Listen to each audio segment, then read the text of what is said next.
Welcome to ShovelTalk, a podcast for economic developers.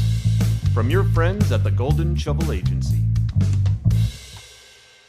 Hello and welcome back to ShovelTalk. We are back after a bit of a delay here early on in 2022, but we have a great guest on this edition of ShovelTalk. But first, we need to know, where in the world is Amanda? Well, I am very excited to be back to traveling after about a 2.5-month break. Went home for the holidays, but I am now in Portugal. It's actually my first time in Europe. I'm so excited to be here. And I'm actually in a little surf town on the coast, and I'm going to try to say the name correctly. Aracira, something like that. You know, nobody in the co-living house that I'm in right now knows how to say it exactly. So, but it's really cool because this is actually basically the surfing capital of Europe. Aracira is the only World Surf Reserve in Europe. So I feel very lucky to have been able to go surfing this last weekend. Actually, I went surfing on Saturday. And it was pretty awesome. So I'm excited to be here learning from professionals in the area and just to experience Portugal as a whole. So lots of really cool historic castles and palaces and different things to check out here. So it's been really neat so far. Thank you, Amanda. And I do recommend that maybe you try to figure out how to say the name of the city you're living in. That might be a good idea. Maybe the locals might appreciate that. Hey, I've learned a few Portuguese words, so I'm working on it. Well, you know, your remote work is a nice segue into this new series that we're going to kick off here today. If you've been paying attention to your emails over the past several months, I'm sure you've received a lot of content that Golden Shovel has been creating about the remote worker. So like I said, we are going to have a little Shovel Talk series here, and Amanda can tell you a little bit more about it and get into our latest podcast. Yes, Darren, I'm so excited to be starting this new mini series about remote workers. We are going to dedicate some of the episodes this year to basically interviewing remote workers. And I'm so excited because it is going to be remote workers that I've met while traveling. So, you know, remote workers and digital nomads, they all kind of have a different, I guess, way of life or way of living the remote work and travel lifestyle. You know, some keep a home base, some don't. It just kind of all depends on what works for them. So we're going to be kind of exploring their stories. You know, each one has a unique line of work or something they do as a side business or whatever it might be. And they definitely all have tips and tricks for business, for travel, for remote work. So I'm really excited to get into this mini series.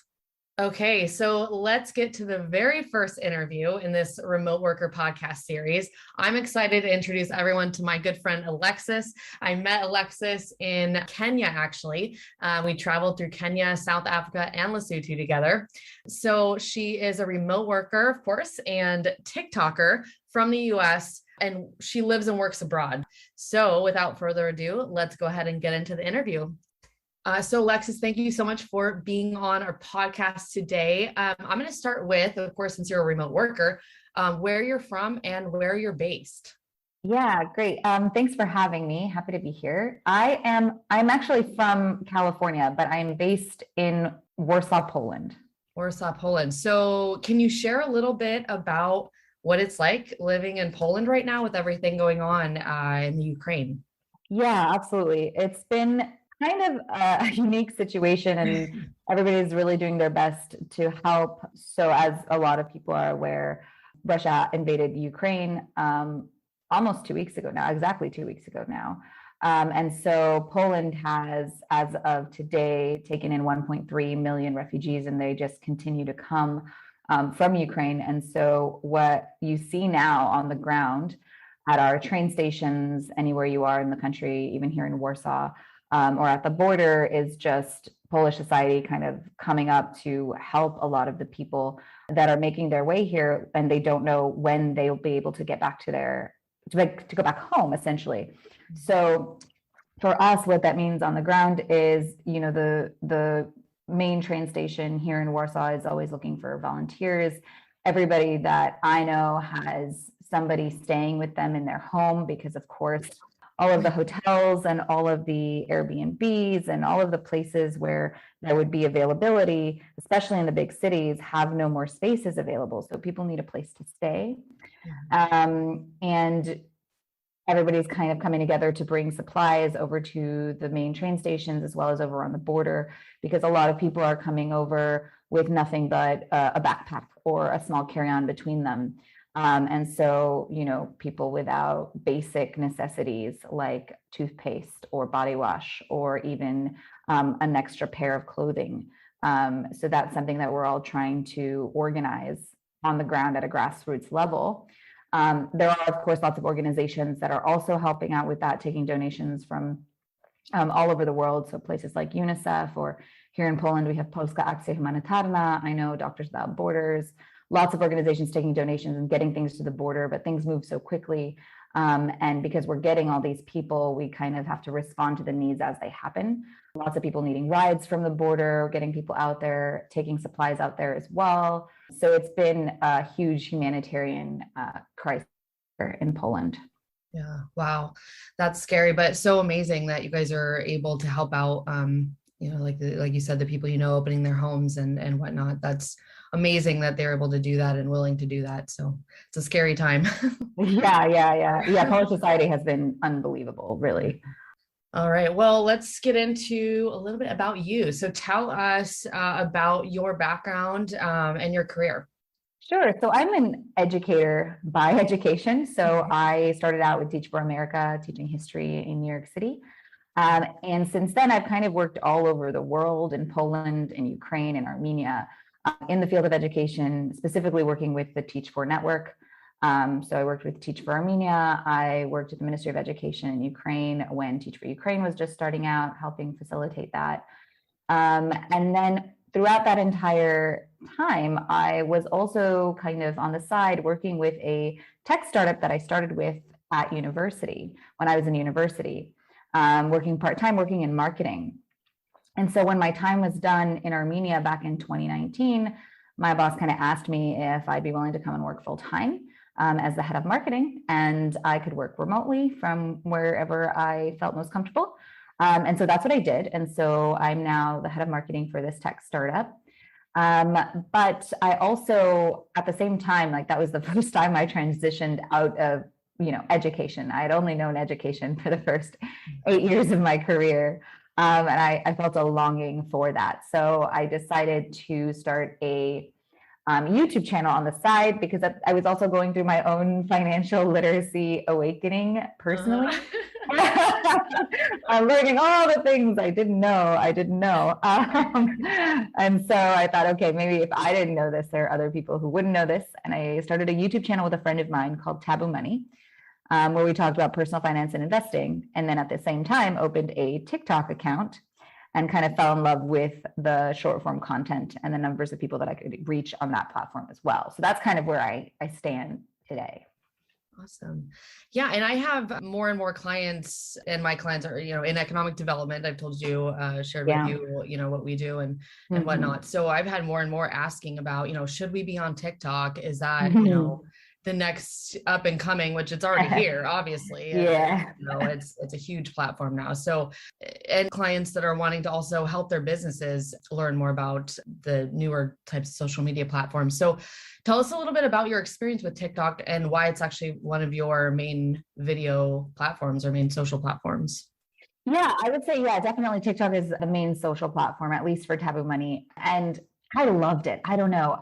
When I first started it, it took maybe about a month to kind of get the hang of such short form content, because I think they've now upped it for some users to up to 10 minutes of video. Yes, I saw that. Yeah.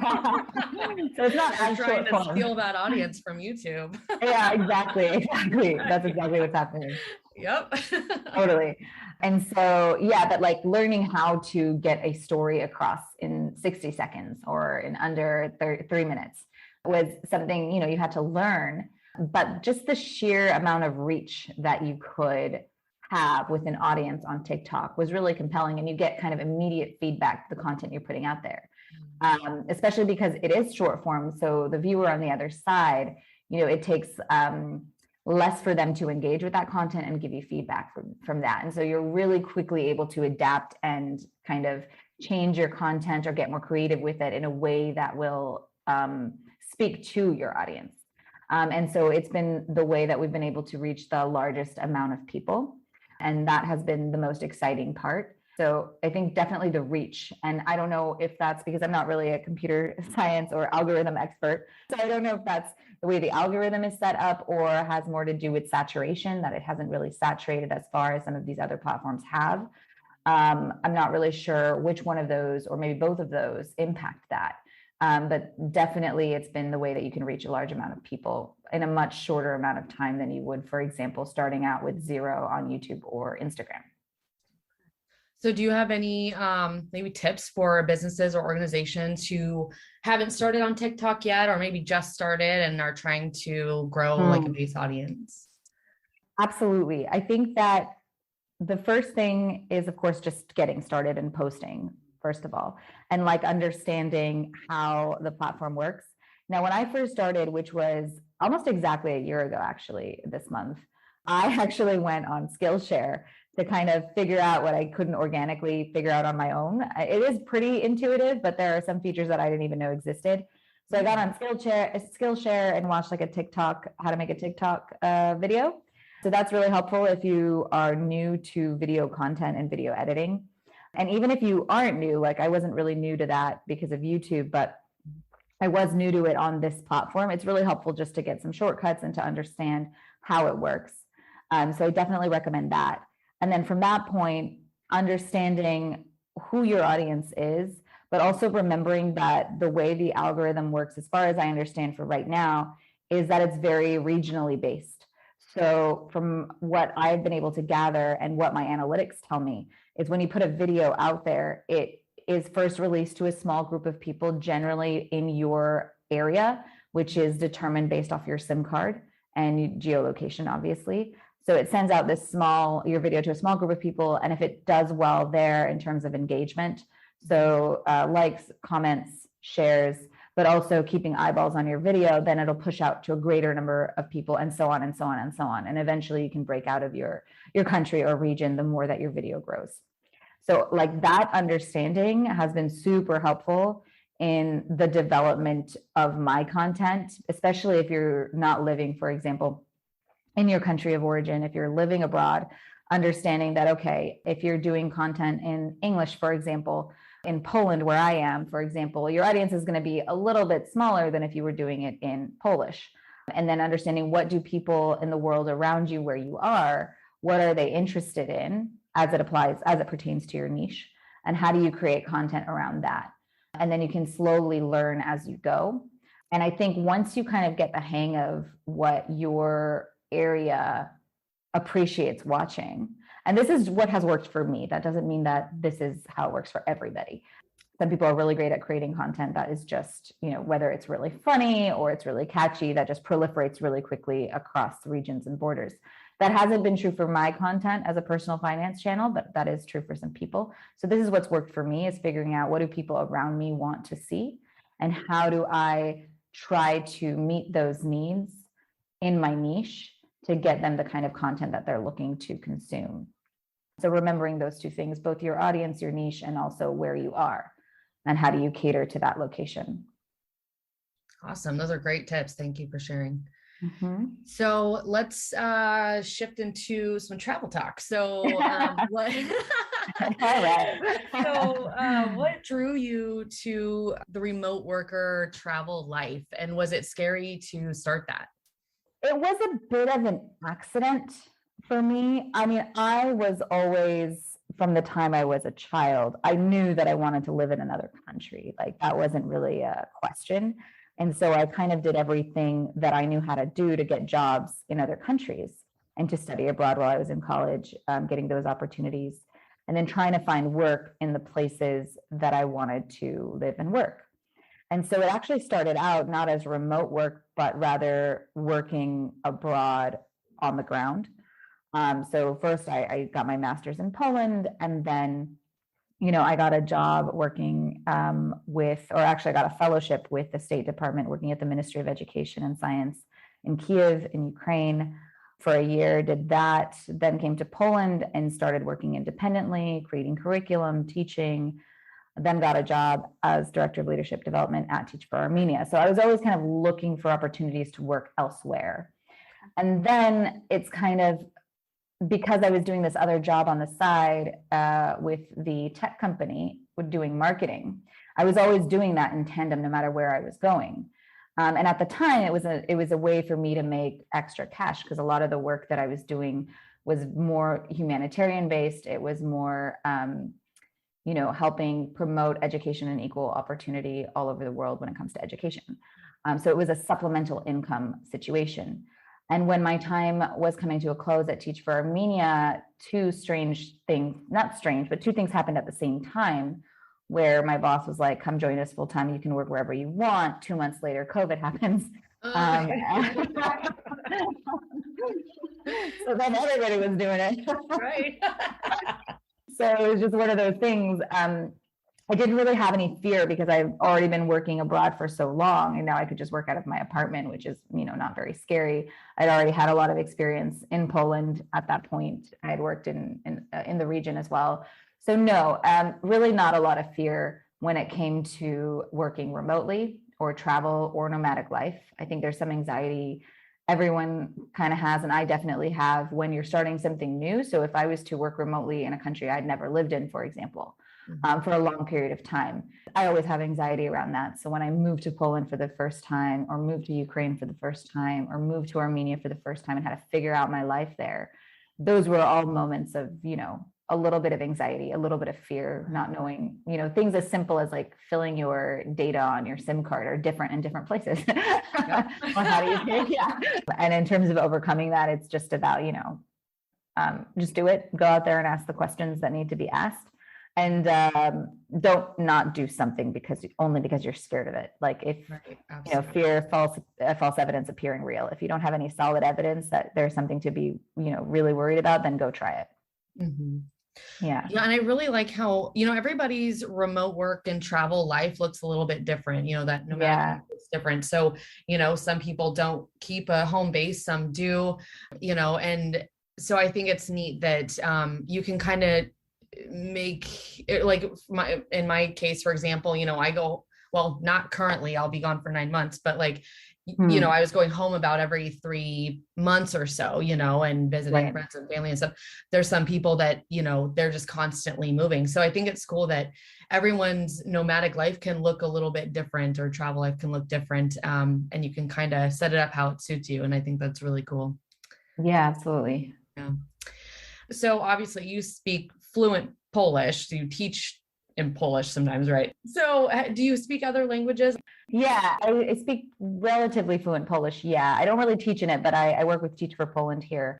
I speak quite a few languages to varying levels of proficiency. Polish is one of my strongest languages. Obviously, I have to work in that language. And I've lived in this country, I think, on and off the longest over any other country I've lived in, except for the United States. In Ukraine, I learned Ukrainian, and then in Armenia, you can learn Armenian because that is the language of Armenia, but also I had to pick up Russian while in Ukraine because I spent a lot of time further east, and the country is bilingual. And so I had to learn Ukrainian and Russian, and then Russian came really in handy in Armenia, where they're also bilingual, Armenian and Russian. So that was really helpful to me. And I usually spend my downtime, like when I'm in Poland, which I consider more or less my base, even though I move around from Poland a lot, to take, spare time to learn languages. It's one of my hobbies. So it just was like a coincidence that I was learning Russian in my downtime, and then got a job, in a place where Russian would be necessary. So how does working, you said you work for a US company. Mm-hmm. How does working in another country affect your employer? That's a great question. So our entire team is actually remote. So we have the CEO in California. You've got me out here in Poland. I think for a time we had a couple of engineers over in Germany. A lot of our team is based in India. So we are a completely remote team, or everybody is working in a different country or in a different state if we had some team members in the United States. So it affects the employer in several ways. The first, which I think anybody who works remotely kind of can relate to, is that time differences can be a big, yeah. If you're working, over in Europe and, your counterparts over in California, that's a 9-hour time difference. And so trying to find times that overlap with your teammates is really important, and a lot of times results in some compromises rather. So you could work some odd hours or have a meeting at like 10 or 11 o'clock at night. If you're the only one that's working remotely, then your workday will start, at 4 or 5 p.m. Or, depending on where you are in the world, really early in the morning.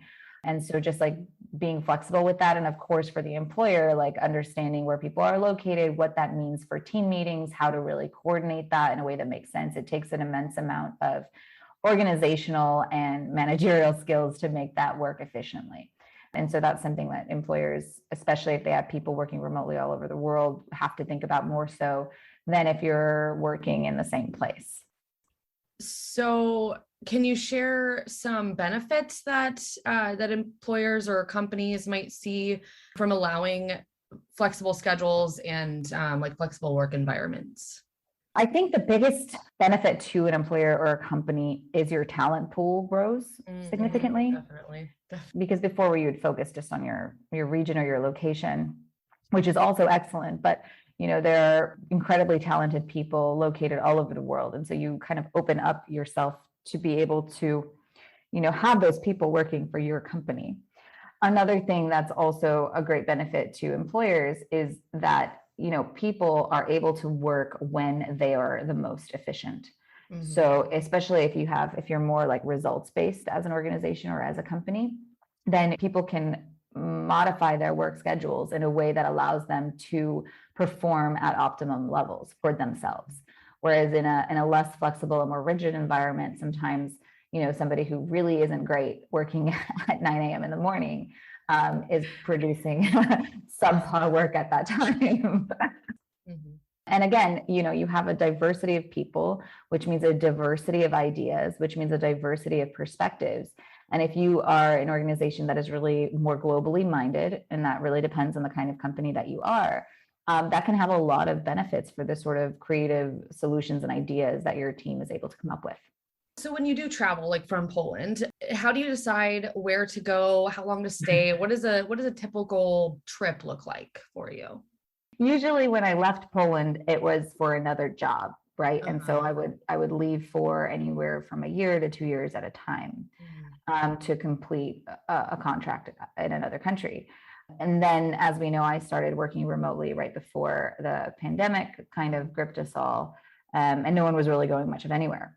Now, when that more or less some of the restrictions were eased, I was basically looking to find other people who were doing things in the same way. And so this has been recent, where a typical trip, I want to say lasts a month, but then it kind of extended to like 3 or 4. Typical trip starts at 2 weeks and ends up taking 4 months. It's what it seems like. So like, have any communities provided resources to you that made your remote work easier? Yeah, absolutely. Because I think when I first started, I knew that I was feeling really anxious after a year and a half of being stuck in one place. Mm-hmm. So I was really researching do these things even exist where people who have remote jobs can kind of go work remotely together? And it turns out there are quite a few of these programs. And the one that I tried out was, when I met you on Hacker Paradise. Right. And they basically make it possible. They set up your co-working space, your living environment, your SIM card. They get that set up for you. So that anxiety disappears that I mentioned earlier. And also you have a group of new, interesting, dynamic people who are choosing to live their lives a little differently. And that's also been very generative, at least for me in my work experience during that time, because you're surrounded by people with new ideas and creative solutions. And that has been just a game changer for even my own work and how I operate. Yeah. And I think it's cool how these programs work with like local businesses and local, like accommodations, co-working spaces and things like that. And they work, with organizations or businesses in the local communities to get us, remote workers integrated into the community to provide the resources and make those connections that, maybe it would take us, a week of being there to find these resources. But this program has gone in and actually done the work, done the research, built that relationship so you can step right into and start using that resource immediately. So I think it's really cool. So are there any specific resources that you look for, maybe thinking outside of what, like Hacker Paradise might offer, but any resources that you think would just make remote life easier? I think one of the things when you're working remotely, you don't necessarily have all the time in the world to like figure your life out because, you're working for an employer. And so it has to be a seamless experience for this, whatever it is that your job is, that you're delivering in a seamless way. So I think the resources that are most important, at least for me, is a stable internet connection, Wi-Fi connection, because it would be impossible to do anything without that. And so that could take the form of Wi-Fi, or even if you can get like local data, a lot of like local data works really well in a SIM card.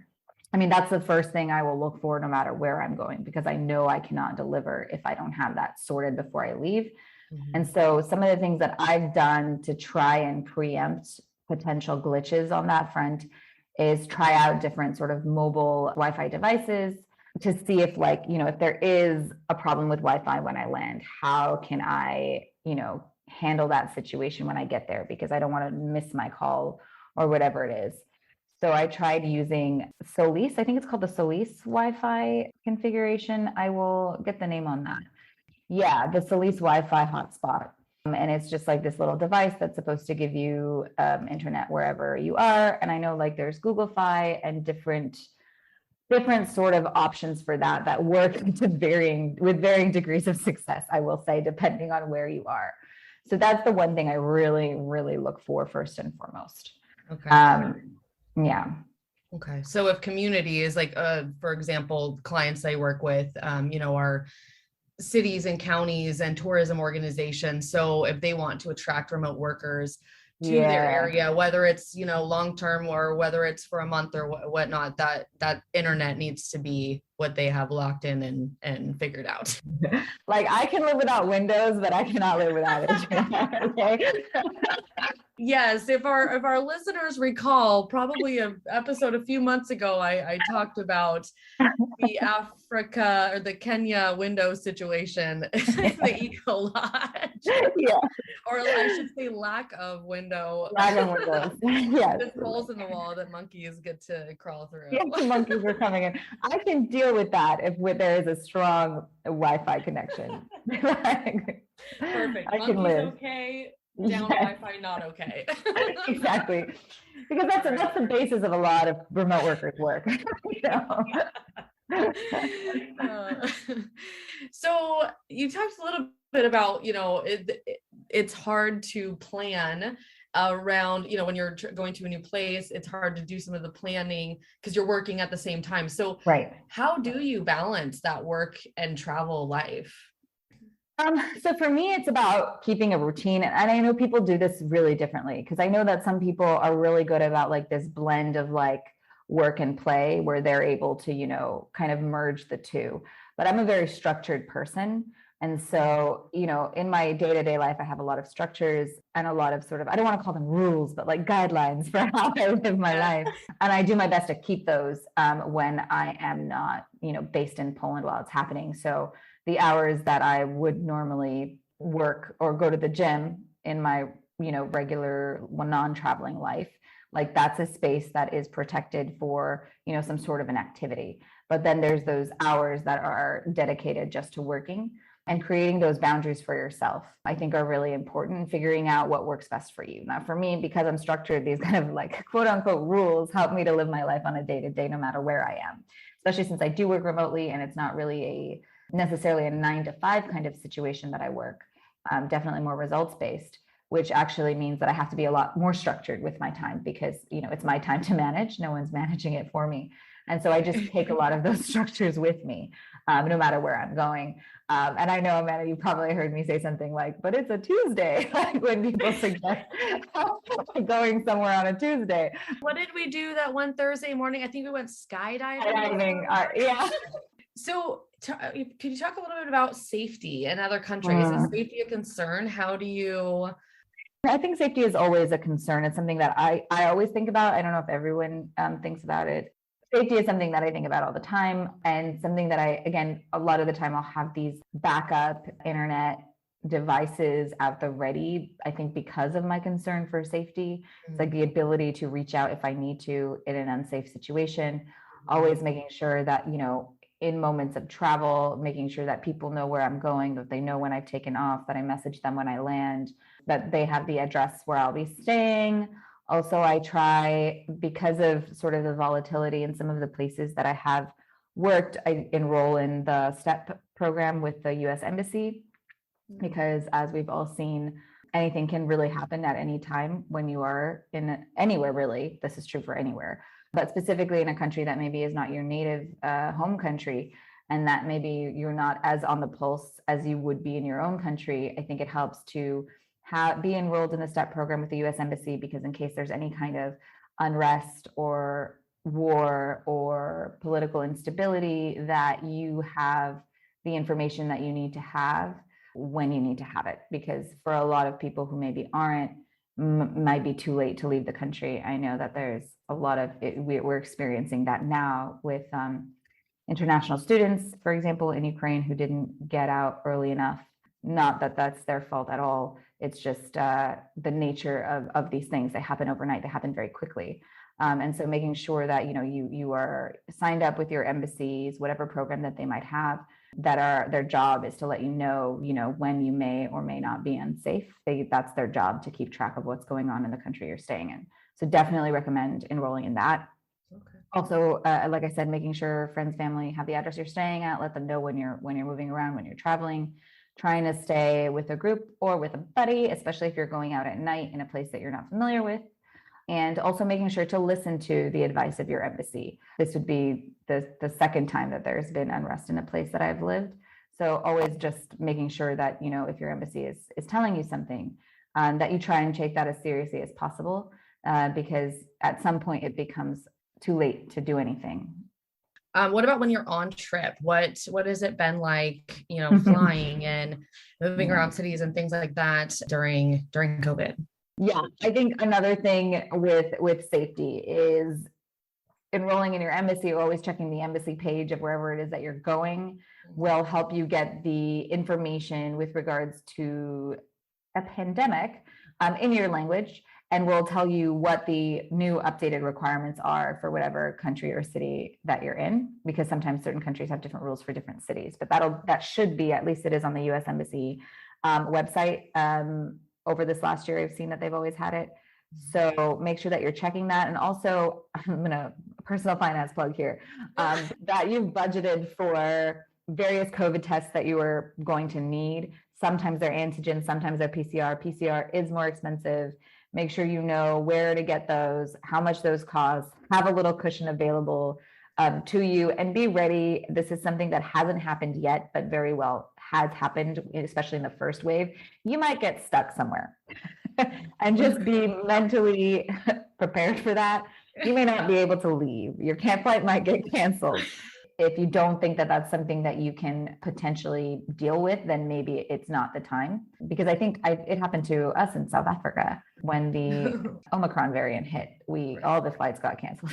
Try and be safe and follow the guidelines of whatever country that you're in. And they all have different rules and different laws. I know, for example, in some countries require a 2-day test afterwards. So in Nigeria, you had to go 2 days after you landed, even though you just took a PCR test, you have to take another one and then another one before you leave. So just make sure, and they will confiscate your passport if you don't take it. That happened to a friend of ours. Because like some places, they don't check on the 2-day PCR test, but in Nigeria they did, and they confiscated someone's passport. Wow, that's scary. Yeah. So I want to hear about some travel experiences. What was your funniest travel moment? Oh my God. A funniest travel moment. Goodness gracious. I really think, I wouldn't call it a moment. I would call it just an overall experience. And I really think the lack of glass in the windows, like I don't know if I've ever had that before. And just like the idea that like monkeys were coming into our rooms and stealing people's stuff and like throwing them out the windows, or like, you wake up in the morning, I think a friend of ours had like monkeys jumping on the mosquito nets of the bed. Like I've never experienced anything like that before. Where's been your most adventurous location? Definitely, I think that was Lesotho. I had a feeling. I mean, we didn't get to stay there for too long because the Wi-Fi wasn't, the strongest. It was difficult to get connection, but it was definitely the most remote, certainly the most remote location that I've ever really been to, actually. Yeah, and it was great. I highly recommend it, but maybe not for working, maybe not for remote working. If you can, if you can visit, it was really just an epic experience. Definitely. And for people who don't know where that is or what's significant about it, can you share just a couple of things that are? So it's actually, it's an independent country that's located in South Africa. So it's like, if you look at the map, it's just this tiny little circle located in South Africa. And the reason it's significant is how do I say it? Its lowest point is the lowest point in the world. So if you take all the lowest points of the world, it's the highest one. And for our listeners, go ahead and pause, rewind the podcast, listen to that again, pause it, and then think it through. Yeah, so its base altitude is 4,593 feet above sea level. So everything in Lesotho is higher than that. So it's the highest, lowest point in the world. The entire country, in its entirety, is entirely above 3,281 feet above sea level, or above 1,000 meters above sea level. Sorry, I was going to say adventurous is an understatement. So what's been your favorite location?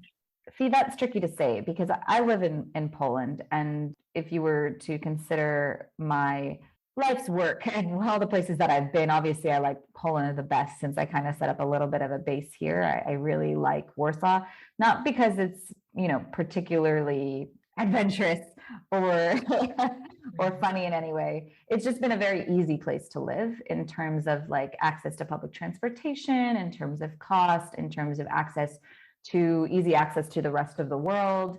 It's just been a very easy place to settle into. So in terms of like, where do I like to live and work? I really enjoy it here, but it's definitely not like an adventurous place. So if you're looking for like big adventures every weekend, I wouldn't pick Poland. One of the best, or like the places that is near and dear to my heart, maybe it's because it was the first one, was Kenya without the windows. I mean, so have you ever gotten lost, or can you share a troublesome moment that you've had? I mean, nothing really dramatic, but oh yeah, in Cape Town, I got a back spasm that landed me in a hospital. That was troublesome. I sneezed and then couldn't stand up for 8 hours. But I did have to take an ambulance because I was in so much pain to get to the hospital. It turns out it was just a really bad back spasm. There was nothing actually physically wrong with me, which was also troublesome because I didn't know that could happen. So I was going to ask if you had any animal encounters, but of course the monkeys. Have you had any? Yes, definitely, especially on safari. Especially on safari, for sure, which was also wonderful. What a wonderful experience. But yeah, no, I would say like definitely when you don't have glass in your windows, you are going to have animal encounters. I think no matter where you are. So true. What's been your favorite food or meal, or best? Who's got the best food? Oh my gosh, that's so hard. It depends on what you're into. I was pleasantly surprised because I'm a big fan of Indian food. So a lot of the foods in, South Africa and in Kenya had a lot of influence because of a larger population of people from India who live there. So I was very pleasantly surprised by that because I love that. That said, I also really love the food in Armenia. I just love it all. I also love, if you're into wine, I love Georgian wines. They're wonderful as well. So I think if you're a foodie, generally you can find food that you like everywhere. Absolutely. So what's been your favorite historical destination? Man, that's also so hard. It's all subjective, and other people would argue there are much more beautiful historical destinations to visit.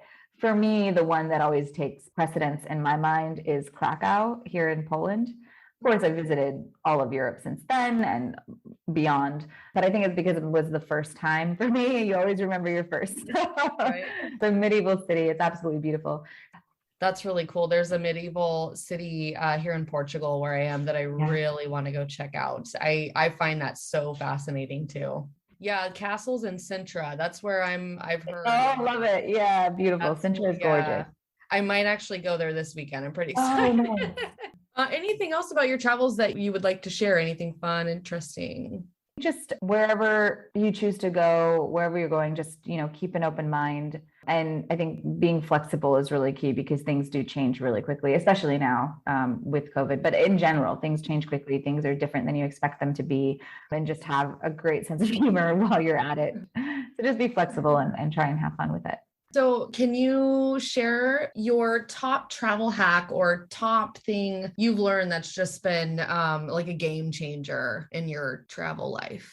Okay, I have one. I just learned it. Oh, yeah. If you have the ability to afford the priority pass to the airport lounges, let me tell you, the lounge just changed my life.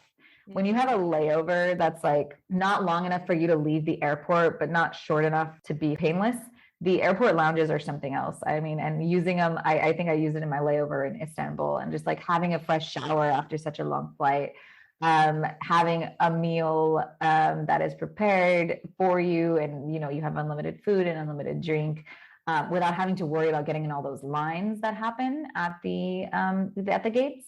I feel like if you can do that, it just completely changed my life. So last question, how, for like a remote worker who maybe wants to travel more, how would you suggest they get started? Okay, if you're just getting started, I would really suggest finding a way to get in one of these groups like Hacker Paradise or Wi-Fi Tribe or Remote Year. There are quite a few. I think you mentioned Outsites, only because when you're first starting, it really helps to have a lot of things set up for you in the beginning, because that way you can just seamlessly get to work when you land. You're not really worrying about where do I stay and where is their internet and this and that. So that's a really good way to get your toes wet, especially, and also the community is great. So I would definitely start there. So you're not kind of going it alone, especially if you're just starting out. Yep. And I would totally second that. I think that seeing the process with someone kind of guiding you for things like getting a SIM card and, starting to find the co-working spaces and just all those little things that you'd have to figure out on your own for the first time, going through it, with help is just invaluable. Absolutely. Yeah. It changes everything. Awesome. Well, thank you so much, Alexis, for being on the podcast. When we met and as I've gotten to know you, I just love your story and what you're doing. And I was really excited when Golden Shovel, my co-part, actually, Darren, was like, oh, remote worker series. I'm like, I know the perfect person to interview first. Oh, amazing. Thank you. Thanks for having me. Absolutely. And for all our listeners, like Alexis said, you can find her on TikTok and YouTube, and that is Taboo Money, TABU Money. And I'll add the links and everything in the show notes. So you can find her and check out her wanderlust and personal financial videos. So for people who are interested in supporting, a lot of the refugees in Ukraine, I don't know if I can send you some links to some organizations that are taking donations, because again, we have millions of people coming through here that need a place to stay and food and hygiene products and things like that. Right. Yeah, no, absolutely. Go ahead and send them and I'll add them to the show notes for sure. Great. Cool. Thank you so much. Thank you, Amanda. And I'm really looking forward to future episodes in your Remote Workers series. All right, it's time for some Golden Shovel promotion. If you are in the Golden Shovel Network, you probably received an email on our new white paper, Solve Your Workforce Shortage Problems Now. You can download that going to goldenshovelagency.com if you have not already downloaded that. Also, social media, Facebook, like us at ShovelTalk, Twitter, follow us at Gold Shovel, LinkedIn, follow us at Golden Shovel, and subscribe to our YouTube channel at Golden Shovel Agency. As you may have heard in the beginning of this pod, we are playing a little catch up. So we should have a new one dropped very soon, and that is already recorded. And it is Alicia Wilson, the first economic developer for Johns Hopkins University and Johns Hopkins Health System. So Bethany Quinn led that interview, and we're really looking forward to getting that edited and dropped very soon. Thank you again for listening, and we'll see you next time on Shovel Talk.